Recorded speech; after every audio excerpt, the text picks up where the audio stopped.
This is David Kane of Kane Engineering in Grand Rapids, Michigan. You're looking at anodizing software which prioritizes a given recipe or load coming in at the load station. This software is developed for Bowers Aluminum Manufacturing in Battle Creek, Michigan. Let me give you an example. If an anodized part needs to, for example, have black dye, it's going to spend time in these black dye tanks down here. If on the same run there are some parts that don't need the black dye and just need clear coat, they are able to leapfrog past those black dye tanks and move through the system much more quickly. Similarly, different parts are going to have different anodized times and different anodized treatment. So as these treatments vary, the amount of time that a load will spend in any given tank varies quite dramatically. Our system is designed to prioritize the process tanks and place the rinse tanks on a lower priority. And that makes this system far more efficient than a standard time-based system. So for example, we're looking at this.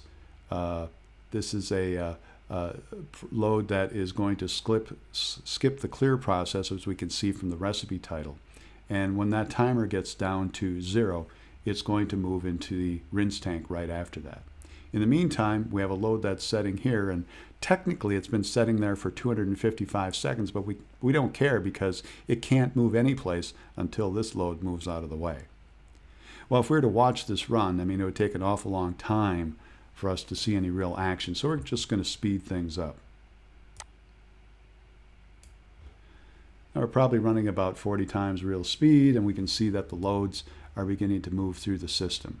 And as that counts down, it's going to move things through, and it sees that, oh, it's got to wait for this to finish before it can pick up that next load, and it's going to handle all of that prioritization all on its own. That's what the software is designed to do. Once it gets into the region for hoist 2 will begin picking things up. So it was efficient for hoist 1 to handle that load over here. Now hoist 2 is going to pick it up, and things will begin moving through the system. Now I'm going to let this run for a while and just show you a few other things that are going on with the software and the screens. We have our recipe select, so we can create new recipes, or if this were a live system, we could pull down a particular recipe and load it into our recipe queue. Once it's in the recipe queue, we can go in and edit those things if we should want to before we actually load it. Once we load it, that recipe is moved over into the load station over here. As those recipes move with the rack through the line, if this were the live system, we could click on those and bring up that recipe that's currently running on those tanks. Other things going on the screen is monitoring of our pH in the water treatment end of things. If we have a live system, we would be looking at our temperature, volts, and amps at the anodized stations. We have our chiller water. We also have the ability, we see that we've got a strip tank here, or a strip load, and this is the amount of time that it's going to spend over here.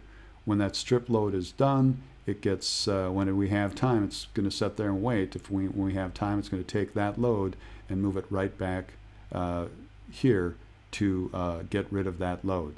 But again, it's going to sit there. It's sitting there for a minute, over a minute, because we don't have time for the hoist to make that load. Let's look at a few other things that are going on here. We have our alarm screen, and we just have one simulated alarm at the top. Those alarms are also displayed at the top of our main screen. We have our rinse control.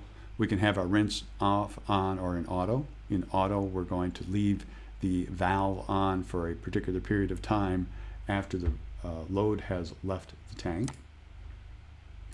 Master control is the main purpose of the master control is so that we can select or deselect whatever anodized tanks we happen to be using. In simulation mode, we are using them all. And then we also have the same thing for our two seal tanks at 54 and 55 that we can turn those on or off. We have agitator control. There's a mechanical agitator on our bright dip station 18, and we can watch if it's running, and there's also some sensors there to indicate that the load bar is in position. We can also manually move the hoist either to the shuttle either to hoist 2 or to hoist 3. This is our temperature. We have temperature control on station 14 and 19. The rest of the stations only have limits on them for alarms, either high alarm, high warning, low warning, or low alarm on all of these tanks. Same thing is true of having alarms on our pH monitoring and our chiller.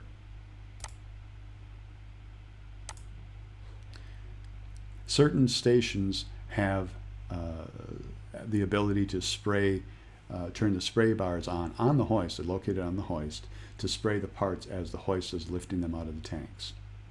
Then we also have automatic air agitation on certain tanks, so when a load is there, the agitation will turn on. These are the main group of screens that you see over here. There's a lower priority group of screens that are over here just for monitoring the status of the hoist, prox sensors, and the wireless remote. We can look at our pH trending, which would be live if we're on a live system. Temperature trending. Station adjust is somewhat important if, for example, a saddle is a little out of position, or if we add a new station, we need to put in the position for that station. Now we have it blocked out so that the operator, anybody that's not an engineer can't simply go in and edit that. So they need to log in, and then they can select the hoist and the particular station that they're going to adjust, and they can nudge that either north or south. That amounts to being one count of the laser displacement sensor, which amounts to about 0.03 of an inch. Once they've made that change, they can save the change and then move on.